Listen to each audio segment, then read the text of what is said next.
everyone. Welcome to the Evil Empire. I'm your host, Evil Empire, and this week we have Rakdos Arcanist on the feature.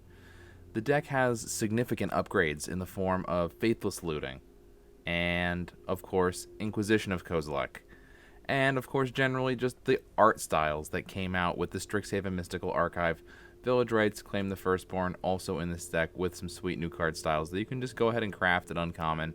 Get as many of these as you want, because usually you got as much uncommon wild cards as you want floating around. And so I'm revisiting this deck. I believe it was episode 2 of the Historic Weekly feature. Now that the Mystical Archive is out, there are significant changes to be made, and I think one of the first things that I started out doing was listening to Jerry Thompson on the Arena Decklist podcast saying that, to start out with, he'd be adding some Faithless Looting to the deck, and he'd be adding some Inquisition of Kozilek to this deck. And so those two additions, I think, Faithless Looting in particular gives you an extra amount of filtering, a way to fill the graveyard. A lot of times you'll have either no need to keep a 2-drop in your hand, like, you can just go ahead and ditch your Young Pyromancer or your Dreadhorde Arcanist and put that in the graveyard, bring it back with Claim Fame, and it's a really nice synergy with Faithless Looting that you just have so much stuff in the deck that wants to be in the graveyard anyway.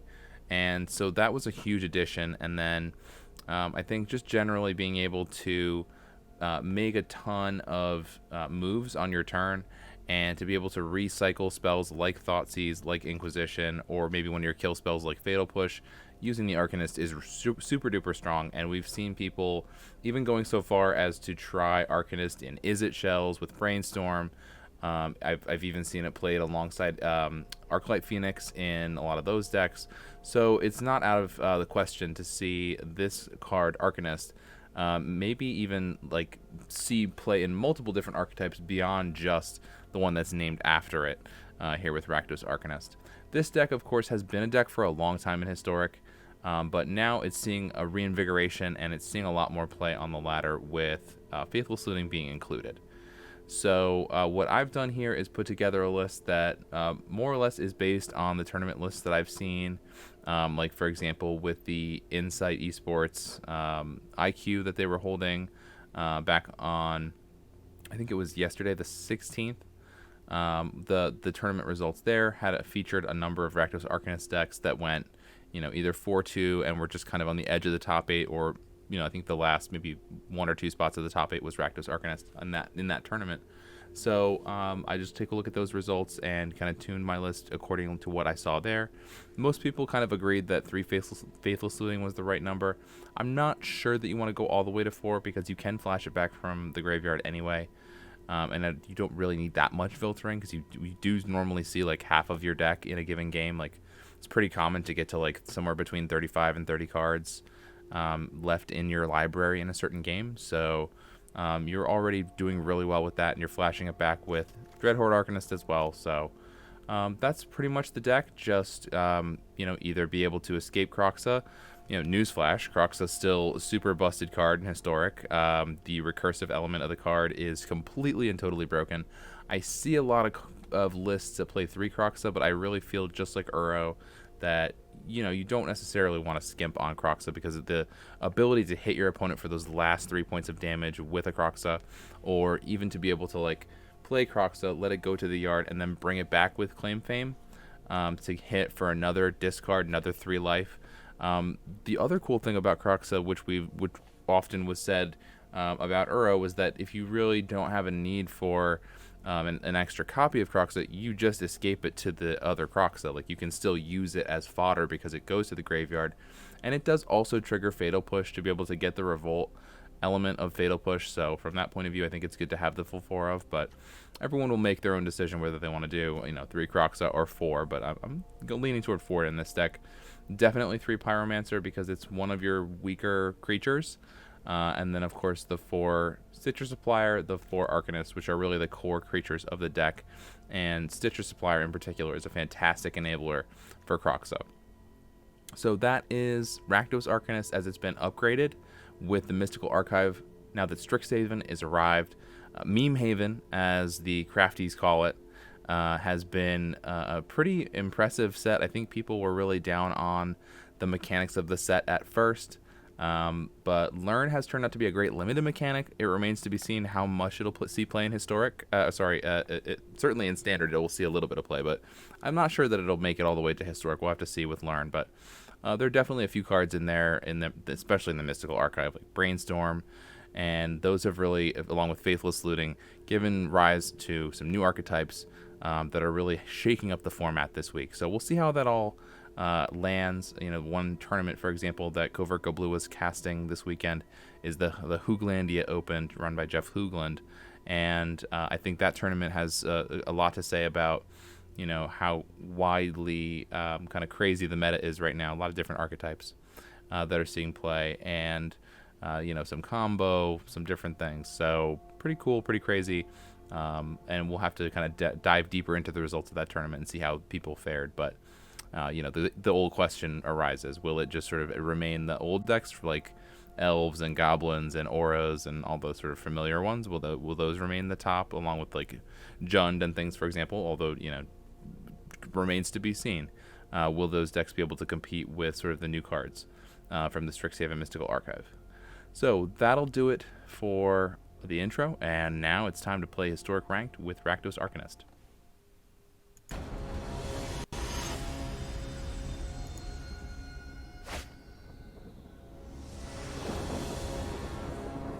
Alright, yeah, this hand looks pretty good. I think I might try to sequence it where like I hold Young Pyromancer, or yeah, well, maybe we'll just play Young Pyro on 2 and try to get some value off the spells. That could be another approach.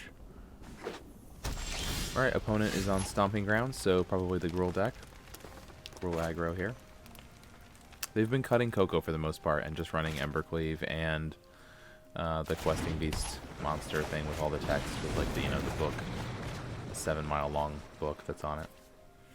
Alright, so cast Faithless Looting, and we'll put a couple of things in the yard here. Put the Young Pyromancer there because we can just bring it back with Claim next turn, so all good there. Like do a Claim and maybe another looting or something, since we drew another looting. Alright, so it looks like it's actually some kind of Jund Adventures thing. Alright, so not exactly what I thought, but not a big deal. Let's take a closer look and see what they have in their hand with Inquisition here. We'll change the plan a little bit. Oh. Some kind of weird fling deck with Collision Colossus. Alright, get rid of the Bone Crusher Giant with Inquisition. That's a sweet pick with that. Discard a land and something. Like land Village Rites, maybe, since we don't have any extra creatures. Or land Thoughtseize.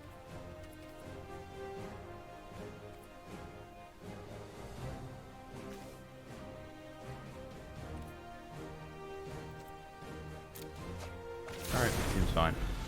Land Thoughtseize is the discard for me. What's the opponent's play here? Are they going to play out the Lovestruck Beast? Hit me for what? 1? Okay. That's fine. Oh, the Reggie. They drew the Reggie. Oh, boy. Oh, boy. That's a big dino.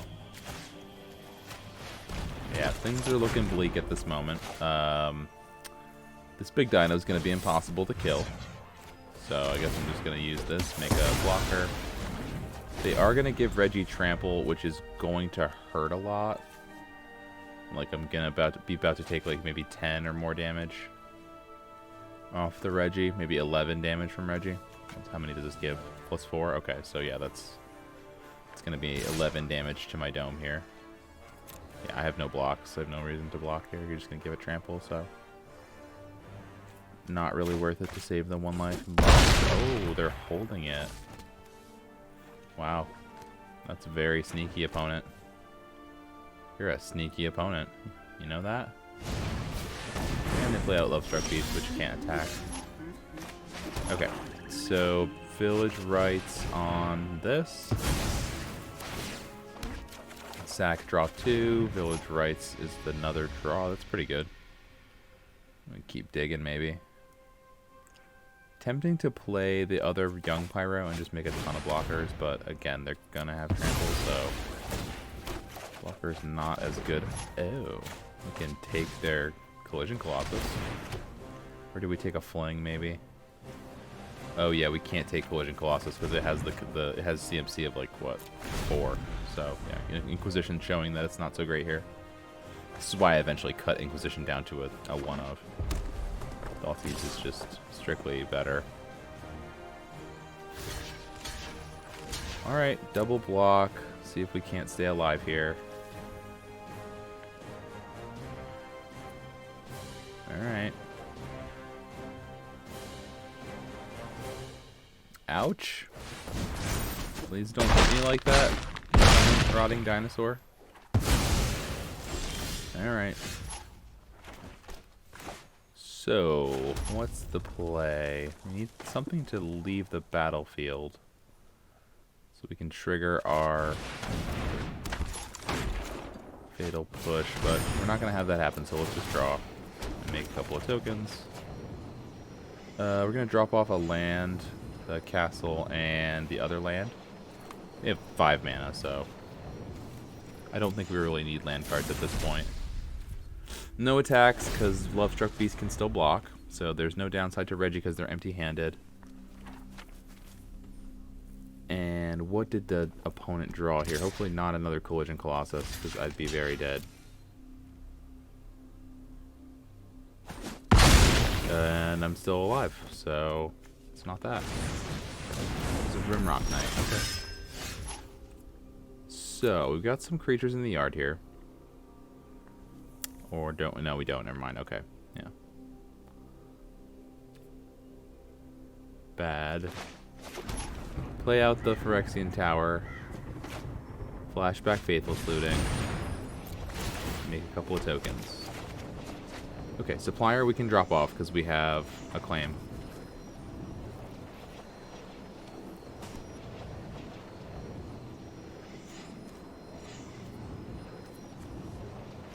There we go. Make the correct decision on your Faithless Looting. Feels good, man. And now, if I sack the Stitcher... Oh, nice. Hits Croxa.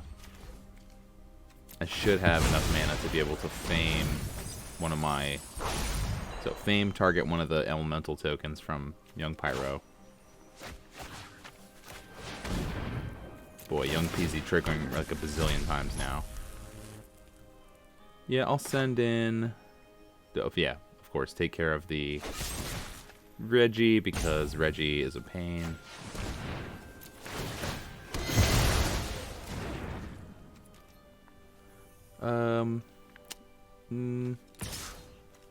Sending both of these in is pretty bad, but might as well do it. I have so many.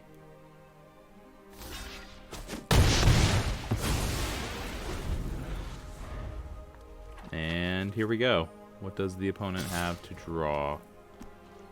Well, I'm gonna just play around Embercleave here, because they might have something like Embercleave. Let's see, Embercleave is gonna pump it up to 4 power, so I need at least 5. But you know what? Just since I'm here, since I'm thinking about it, let's just block with everything. And it doesn't really matter if they kill Young Pyro, because I'm just going to escape Crocs the next turn anyway. We'll just get a different threat in there. Okay, it was another Collision Colossus, so they just kill all of that stuff. That's fine. Yeah, so now we're going to have the ability to haste Croxa if we want to. But I think what I'm going to do instead is just play out Dreadhorde Arcanist and have that available for next turn. I think that makes a little bit more sense here. Right, so Croxa gets escaped. Dreadhorde Arcanist gets passed.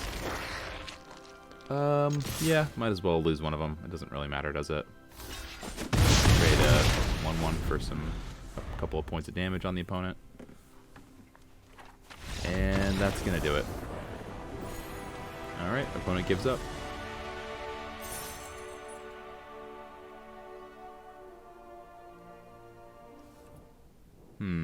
So, no red mana is a problem. This is probably mulligan. Keep it instead. Seems bad.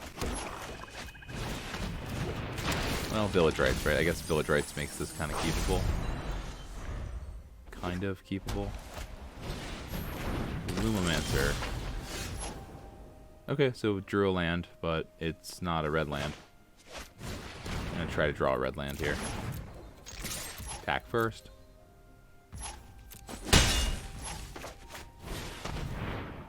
Alright, sack the citrus supplier. Mill Croxa, mill the red land I needed. Play out Phyrexian Tower, feel pretty sad. Feel pretty sad, but, you know, can at least claim back the, oh dear. Oh, the trio of Lumomancers? Okay. So draw the land that I need. Bring back the supplier.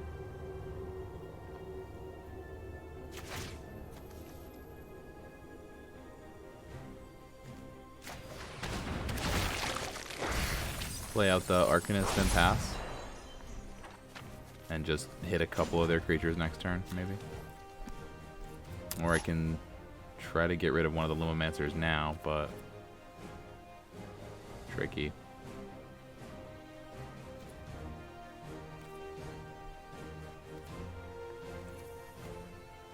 Yeah, I think I'm going to end up just playing out Arcanist.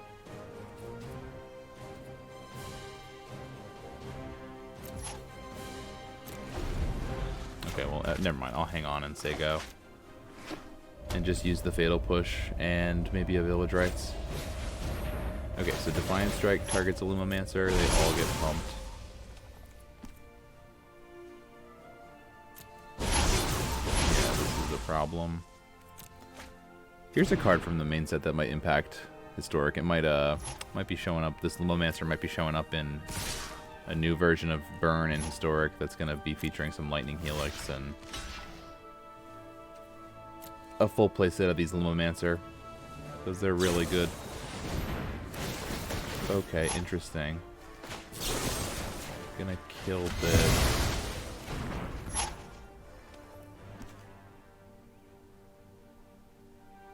And do I want to draw some cards?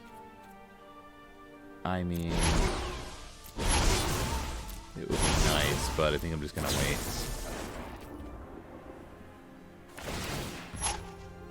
Wow, I'm getting smashed right now. Alright, my life total down to 11. The opponent feeling pretty good about themselves. Good lord. Alright, so land is good because it's going to allow us to do more stuff. Alright, what's the play? Claim for what? Claim for Croxa, claim for Arcanist. Could just start by playing Croxa too. Maybe just try to get all the cards out of their hand and then work on killing the Lumomancers next. Alright, so sacrifice this, make extra mana this way. Should still be able to attack with the Arcanist, right? Because I'll just claim it back here. Should I claim the Arcanist or the Croxa? I guess the Arcanist. Alright, and then with the 2 mana that I have left, use the Fame side.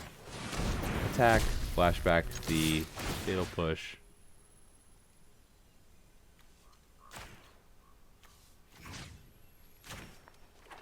Target this Lumomancer and just hope that they don't have the nuts.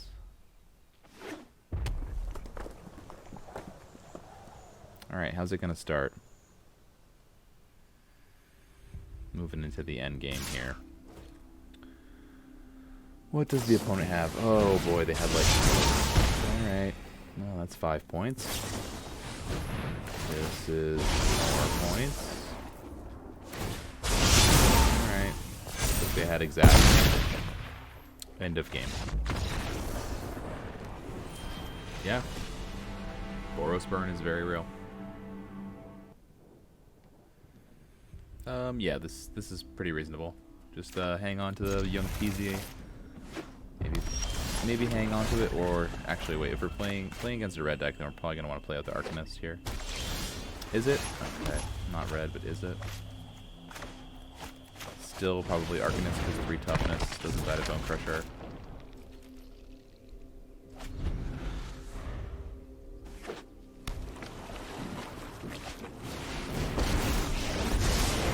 If you wish to surrender now, I understand. Meditate and prepare. Look at their top 4. Reveal non-creature, non-land. Alright, opponent reveals Prismari command, which I don't think kills Arcanist, but does kill Pyro. Alright, so what's the play? What is the play? Play out the Peasy.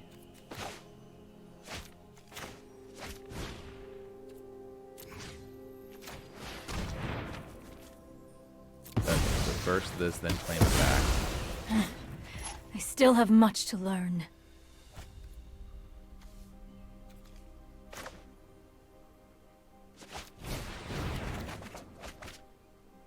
Alright, so drop off Croxa. Discard the claim. The firstborn, I mean. Oh, well, Fatal Push, I guess, yeah, because they're not going to present a lot of targets for Fatal Push either. And then claim back the Arcanist. Alright, so opponent now going to be onto 4 mana. What is their 4-drop of choice? Okay, pretty good. Get rid of the Arcanist. You want to go, tough guy? Time to toast your marshmallows. S'mores, anyone? Alright, so Young Pyro is going to take down Chandra. And then Prismari command is going to take down Pyro. It's over when I say it's over.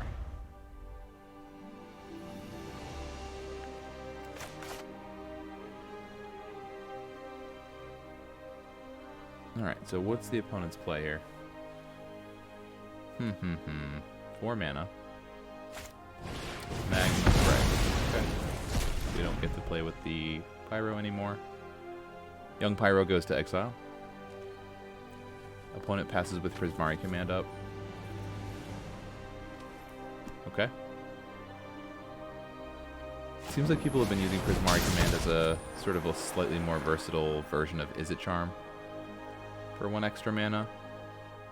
In the Is It Phoenix deck, so it's another one of the sort of draw discard spells. Oh, nice. Okay, so another claim, but I think the better play here is to escape Croxa. So discard, or sorry, exile a few of these graveyard cards, get them out of there. No more graveyard, but we do have Croxa.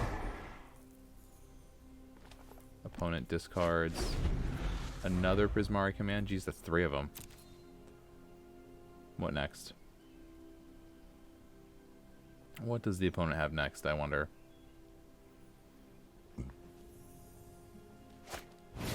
Oh, a Mizzix's Mastery. Wow. Okay. Didn't expect that. On their Magma Opus. So deal 4 here. They're going to need to 2-for-1 themselves then to get rid of this Croxa. Because, yeah.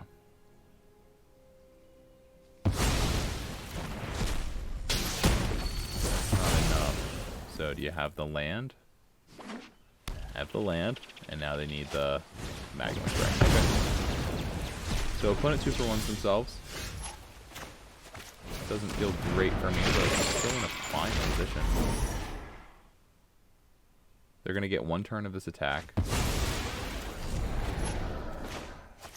But let's really hit them hard with Croxa and just really discard advantage. Right, so they discard a Mizzix's Mastery. They discard a land. And I pass a sad turn. Alright, now can I escape? Oh, that's a big, big draw. Can escape Croxa this way. But I don't have the land, I don't have the mana to do it yet. So I'll just Faithful Sleuthing and block with the Supplier. Drop off the claim, drop off the land. Claim the firstborn in the land, go to the yard. I'll hang on to Claim Fame. Opponent. Another Chandra Torch. I I know. I am hot, aren't I? Alright, so -4 kills the Citrus Supplier. Take 4 again. But now I can do this. Escape Croxa. So get all the lands first. Get a Village Rights. Get a Blade Step pathway. Get all those exiled. And Inquisition as well. Why not?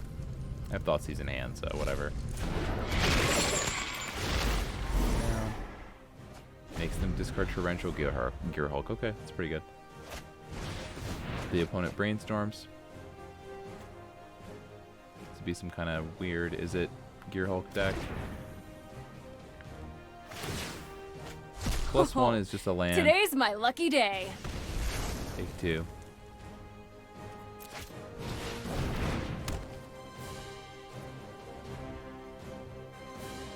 Alright, and then opponent plays Mind Stone to cantrip it. Okay, so what next? Claim, target Citrus Supplier. And that's gonna get rid of the Chandra when I haste it with Fame.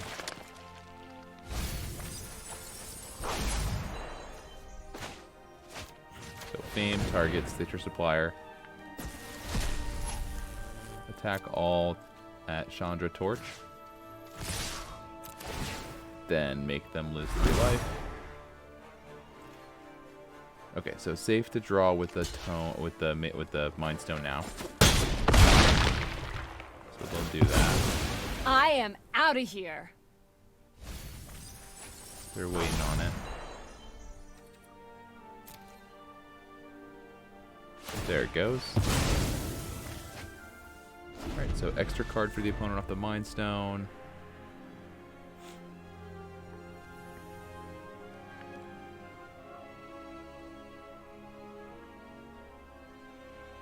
What do you got, opponent? You got a way to get rid of Croxa? Attacks down to 6.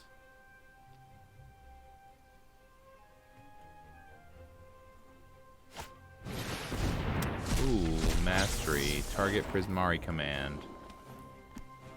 Deal 2 damage.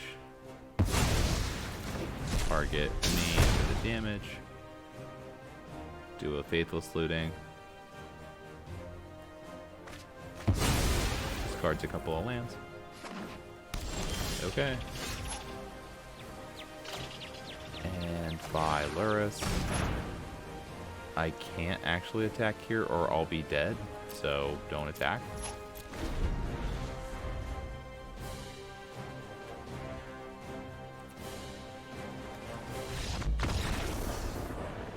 Must have been a land that they drew.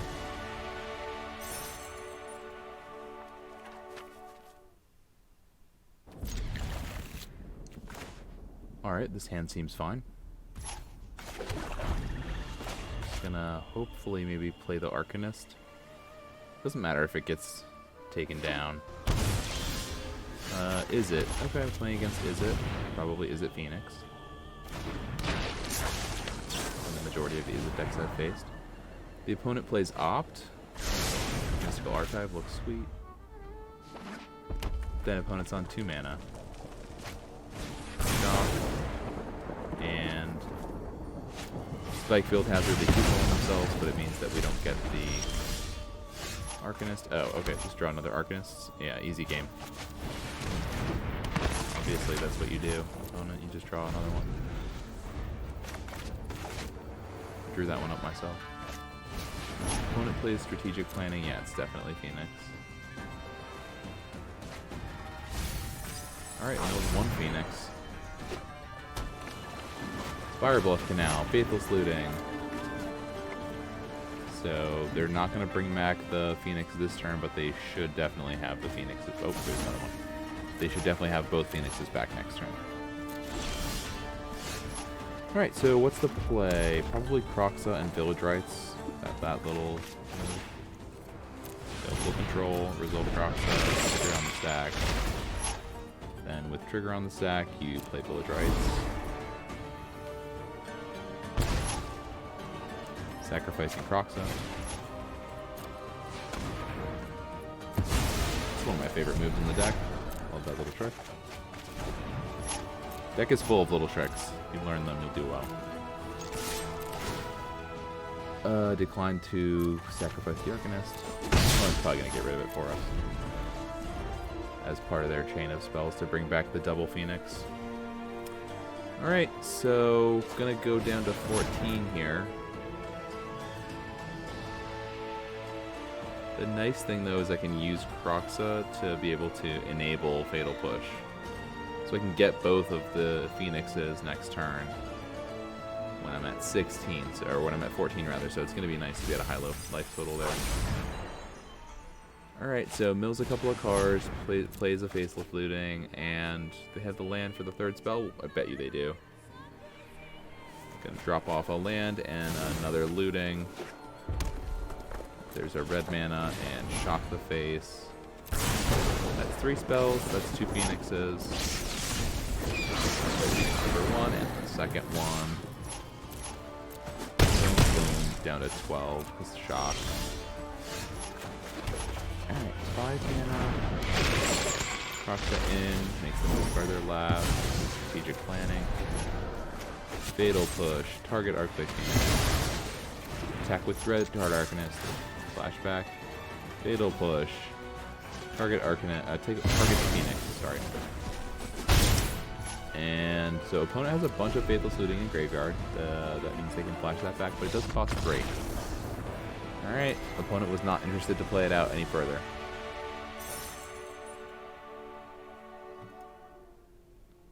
And I'm back with Rakdos Arcanist.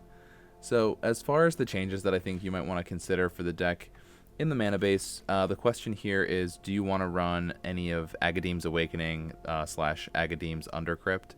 I think that card could be useful in the deck. I have seen it in some of the tournament lists that I've perused, but ultimately you are only ever going to cast it for X equals 2 to grab one of your 2-drops, and maybe if you're lucky a Stitcher Supplier, but you know, that could be a nice tempo play. It's not going to be something that you'll be able to do a lot, and I think most of the time just having to pay the 3 life for that card instead of just a basic swamp is generally worse, but you can make your own judgment call on that.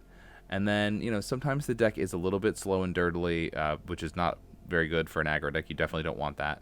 And I think one thing that I've seen folks do to try to make up for that is to run a little bit of reach in the form of something like a Burn Bright, which is a 3 mana, 2 and a red instant that gives attacking creatures you control +2/+0 until end of turn.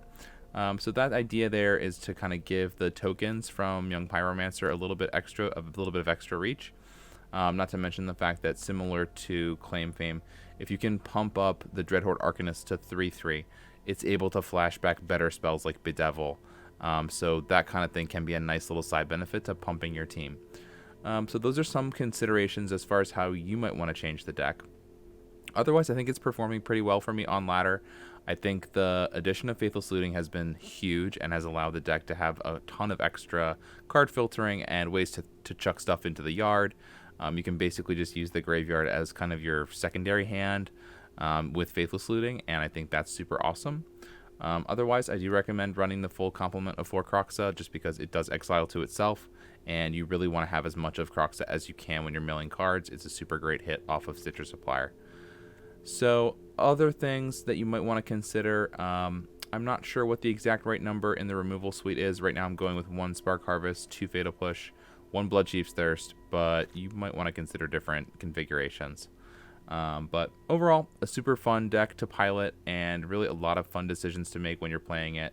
I really enjoy playing the deck. I highly recommend it for competitive ladder play, as it can be a super competitive deck and does have one of the most broken cards in Historic in the form of Croxa. Although people are figuring out different ways to exile it. I have had it exiled by like Spike Field Hazard or Magma Spray. So yeah, definitely folks are trying to find ways to get rid of the old Titan of Death's Hunger, but definitely one of the strongest cards in this deck and a true anchor of the whole archetype. So at any rate, that is going to do it for the Historic Weekly feature. Thank you so much for tuning in. Please like and subscribe to the channel. And that's going to do it for this week. This is Evil Empire, signing off.